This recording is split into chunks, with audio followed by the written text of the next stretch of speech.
Hi everyone, and welcome to TLDR Server Security. This is a rather long TLDR episode, so this is actually covering 2 weeks of time that you will likely have to spend on this.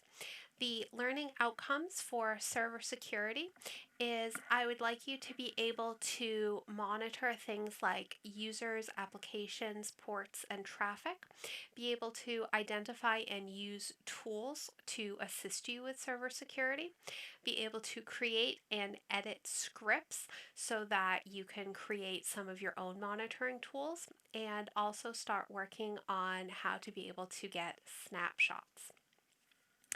One of the first things that we want to think about for server health and server security is actually monitoring. It's really important that we know what's going on with our server. If we don't know what's going on, then we can't really say if we have a secure server or if everything is going well or not.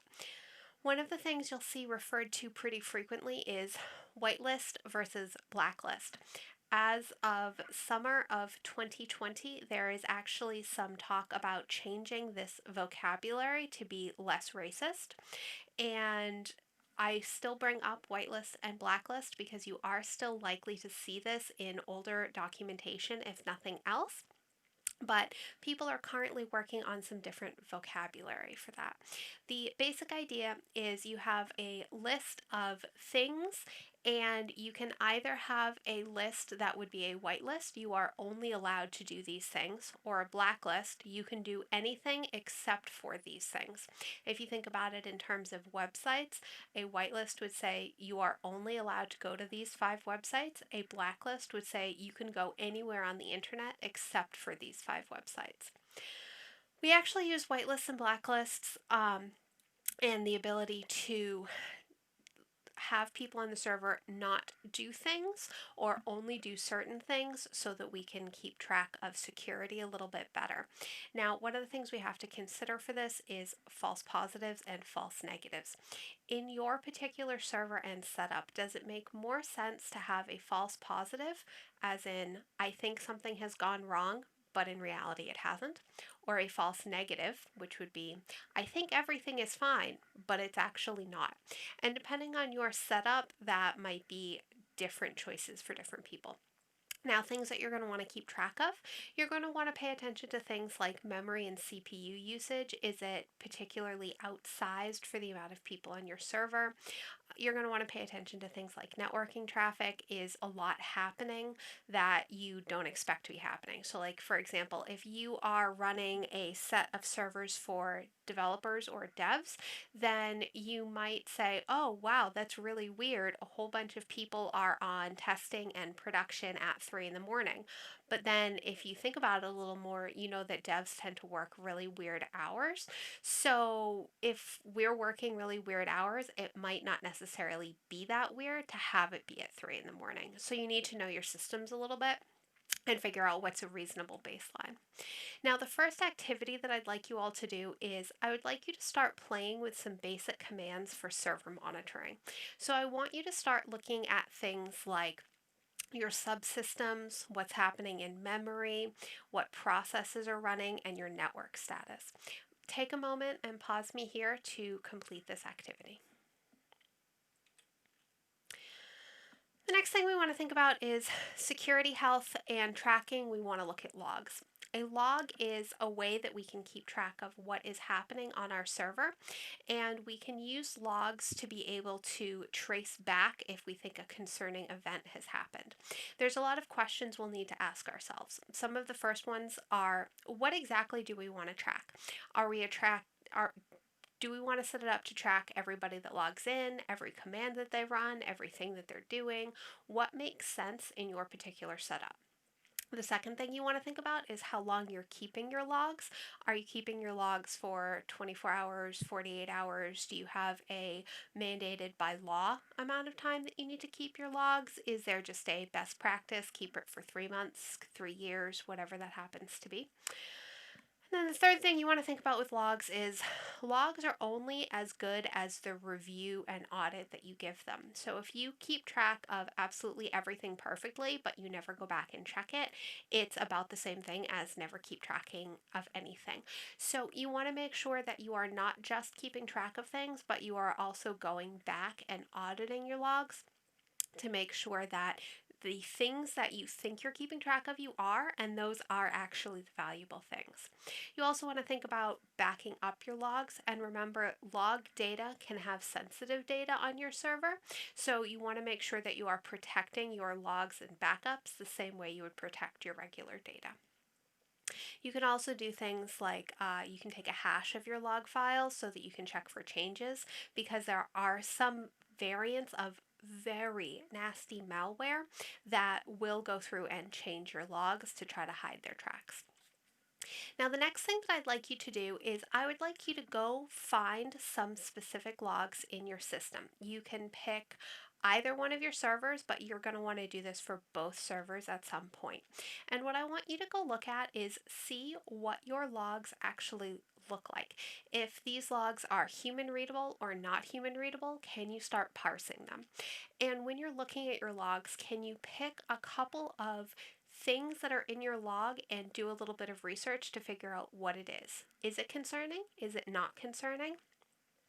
So the next activity that we're going to do is go find some specific logs in one of your systems and go do a little bit of research. Feel free to pause me here to do that. Next, we're going to talk about dashboards. Now, one of the things that has gotten more popular with systems is we've actually started to see a lot more variety of systems. It's no longer an entire company working off of one system or one server. They probably have lots. And one of the easiest ways to monitor our servers is to have a dashboard. That way we can actually know what's happening on our servers in real time, and we can set alerts. So one of the things you can do is actually set alerts for specific things like who's logging in, what do you consider a reasonable time to log in. You can actually also see some real-time data visualized. So if you have, for example, a spike in network activity or a downturn in network activity, is this the, after lunch downturn in network activity, or is this, oh no, I think my network might be having some troubles and things are getting stuck. You also want to think about the different types of data that you're collecting. So when you're showing things on your dashboard, what makes sense to actually show there? Do you need to have a list of all of the users that are logged in, or do you need to just say how many are logged in? And you can use a dashboard to get an overall view of your server, so you can quickly at a glance get a notification if something has gone wrong. The next activity that you're going to do, if you are a Northern Essex student, we have access to be able to do the Splunk class. So you can actually do Splunk Fundamentals 1 and 2. If you are not a Northern Essex student, then you can do Splunk Fundamentals 1 for free. Splunk Fundamentals 2 is more expensive. There is a lab that is going to be the bonus lab on Splunk, and you can do that if you would like to. It's worth at least looking into. I used Splunk as an example because they give free accounts to education and students, but any of the dashboard monitoring systems, it's worth knowing a little bit about. So please feel free to enjoy the meme, pause me here, and come back. The next thing we have to think about for server security is we don't want to think I'm never going to have a problem. We want to think I'm going to have a problem, and how am I going to deal with this problem? The first thing that you want to do with a problem is do not just jump to, oh my gosh, hacked.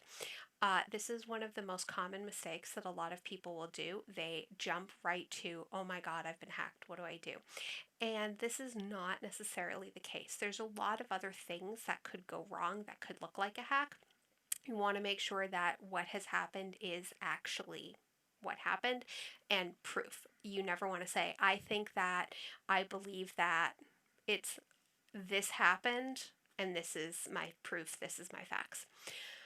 Then you want to classify the type of incident and priority. So if you have something that happened on your server and you were actually attacked, then you want to think about the priority of the attack. Is this a critical, mission critical system that they installed a rootkit on, or was this a random unused server that somebody tried to guess the root password and failed? And the reason that you want to look at the server that's being attacked, if it's a mission critical server, and also what actually happened, is because then you can prioritize it. Because one of the things that sometimes people will do is they will try to redirect your attention.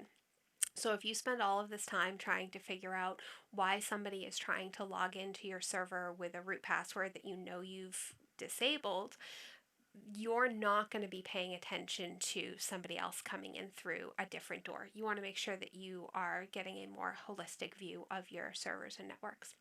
The next thing you want to look at is preserving evidence. Make sure that you are able to track back everything that's happened. And I don't mean like, let's go hack back people.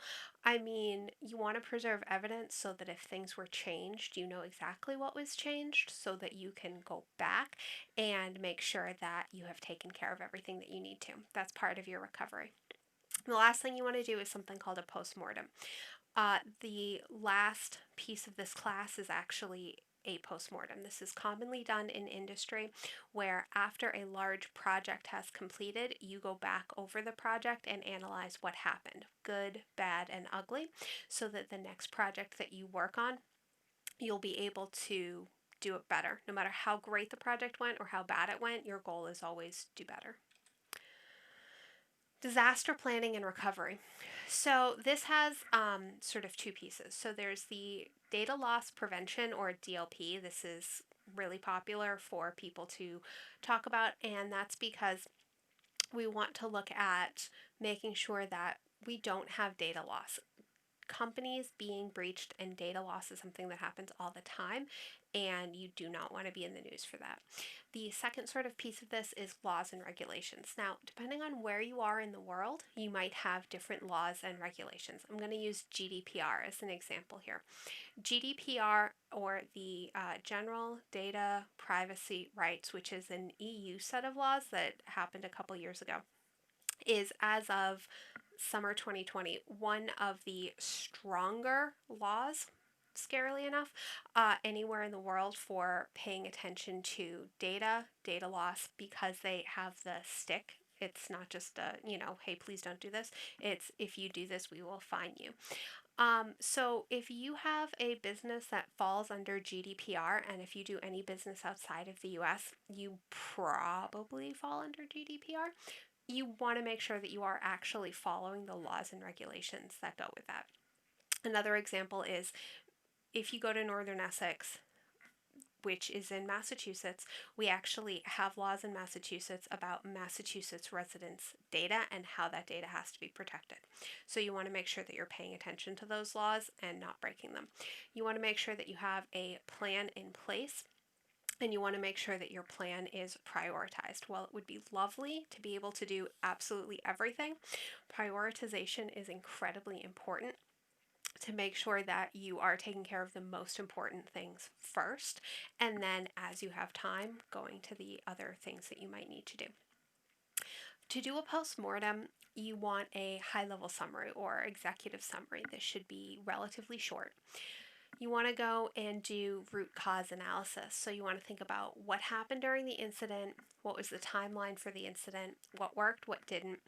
And it's very easy for this to turn into a blame game. This was, it is very tempting to say, oh, well, this didn't go well and this was all your fault. And you never want to go down that route on a postmortem.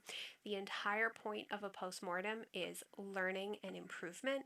Your goal is always to be doing better. You never want to start going down a nasty, throw people under the bus, throw yourself under the bus kind of path. You want to make sure that you're just paying attention to what can I do better in the future, so that if this happens again, what have I learned from this? The next thing that I'm going to have everybody do is find a buddy, and you're going to do a quick post-mortem.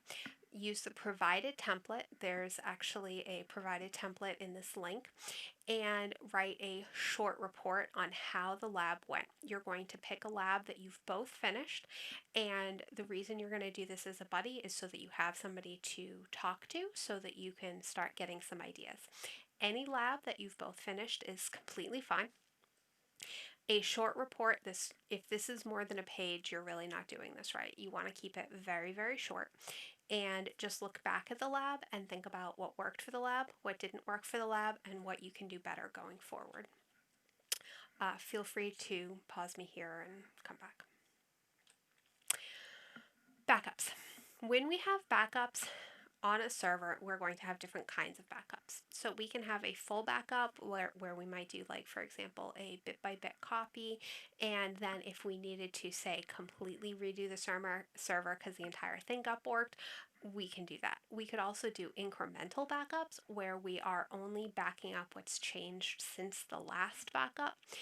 One of the things we want to think about with servers is after a while of having a server, there's enough customization on there that you want to back up more than just files you've created. If you think about this like a regular desktop that you have and use frequently, how many settings have you changed? How many little tweaks have you made? How many programs have you installed? And how much time would it take you to get from brand new out of the box computer to where you are now?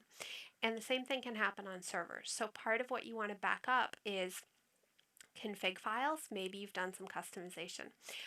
Applications, maybe you've installed a lot of things that didn't come out of the box.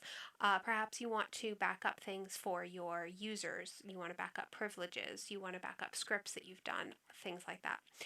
When you are planning out your backups, one of the things that I always recommend is checking to make sure your backup is actually working. It's great to say, I have my backup, I've set up my backup, but the next words out of your mouth need to be, I've checked that it's working. It should not be, it should be working. Please never say should when we're talking about computer systems. Computer systems do not care about should in any way, shape, or form. They care about, did this actually work? So you want to make sure that you have a time that you are checking your backups, you are verifying that your backups have worked, you are verifying that they are being stored in the correct place on the correct materials. Are they being stored on hard drives or tape or third party, whatever that is? Make sure that you have a time that you are verifying this, and this needs to be checked more than just once. So pick a day, for example, May the 4th be with you is a good day to check your backups. So once a year, you go in and you check all of your backups and verify that everything is working the way that it should be. When we talk about least privilege on a server, what we're talking about is how much can we limit the access of the users without impeding what they need to do. So one of the important things is you never want to get adversarial with your users. They need to do their jobs just like you need to do yours. And part of being a sysadmin is finding a way for your users to complete their jobs in a way that isn't going to make your server vulnerable. And that can be negotiations and compromise on everybody's parts. And that can take a while, but it's really important that you do that, because if you just tell your users to do something that they view as unreasonable, unnecessary, they're going to try to find ways around that, and that's where you are going to go down paths that are bad. So you want to think about least privilege. What's the least amount of privilege that your users can have while still being able to do their jobs?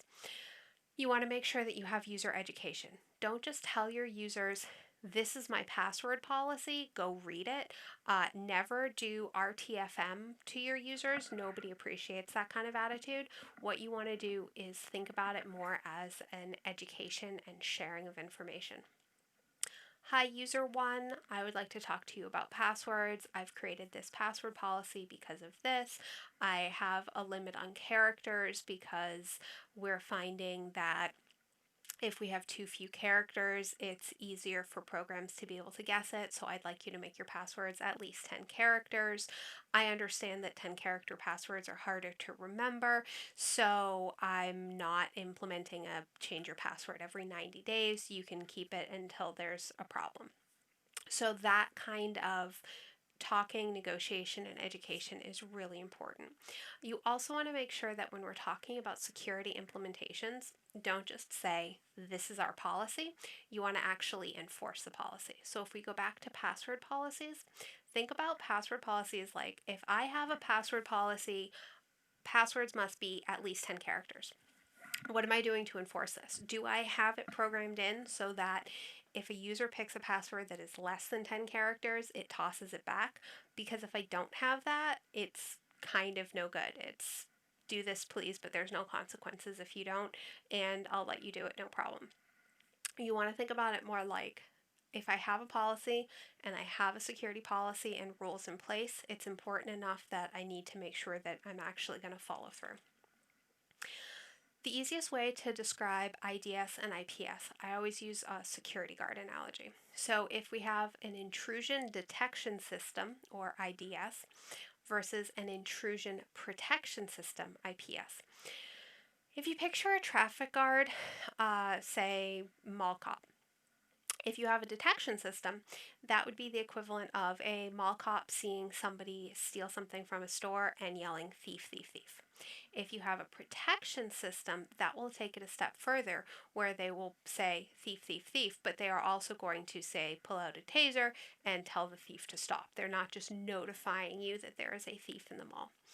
That's the easiest way to think of IDS versus IPS. IDS is somebody yelling thief. IPS is somebody yelling thief, stop, or else. Vulnerability scanners are important to do so that you can find what your attack surface is. In security, attack surface is the amount of things that you are exposing to the outside world that people could potentially attack. You want to have automated security audits, you want to prioritize your vulnerabilities, and you want to make sure that it's easy to keep up to date and run these audits quickly. You don't want to just say, oh, well, I audited 5 years ago, so I'm fine. Way too much changes in the security field for that to be okay. What you want to do is have a regular audit, regularly check your attack surface, and regularly do vulnerability scanners every time something changes in your server, like config files or new programs are added. It's worth thinking about doing a vulnerability scan to make sure that you didn't accidentally open up a really large hole. One of the things that I've noticed working in security is most of the time, the big breaches that we're seeing, those aren't sort of like, malicious insiders. That's not really the bulk of it. A lot of it is bad config files and holes in programs that everybody thought was really safe, or social engineering are really the big three that I've seen. The next activity that I'd like everybody to do is try a vulnerability scanner. So you're going to be trying a different one for the lab. So you're going to try a live demo of OpenVAS. You can also try installing it on your server and running it.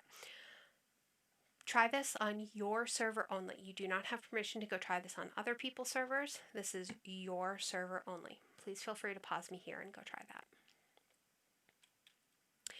Endpoint protection, or endpoint security, is one of the ways that we can protect our data. We can have different things like, for example, the endpoint of a network outside of the firewall, and we want to think of ways to be able to protect this. One of the things we're going to be talking about next is some of the as-a-service things. This will come up with virtualization and containers. And sometimes you'll see things like, software as a service, where you're actually paying a subscription fee for endpoint protections.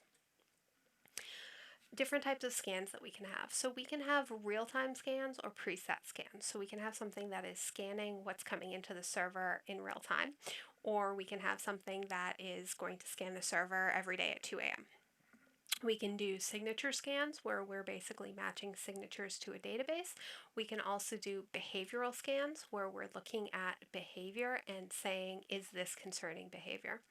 We can scan traffic coming into our server, leaving our server, or both. All of these scans and supports and things like that, you have to think about your support and uptime requirements. If you have a server that has an uptime requirement of, say, 99%, That means 99 days out of 100, your server has to be up and running. So if you have a scan that takes down your server once every 30 days, you actually would not be meeting your uptime rules. So it's important that you think about that when you're doing any variety of scans, supports, updates, or patching.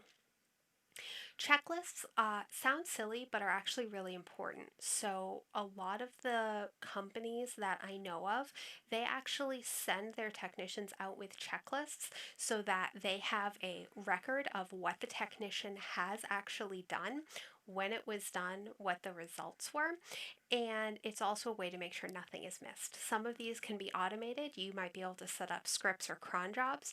I have an example link for a server security checklist that you can go to so that you can see how that happens.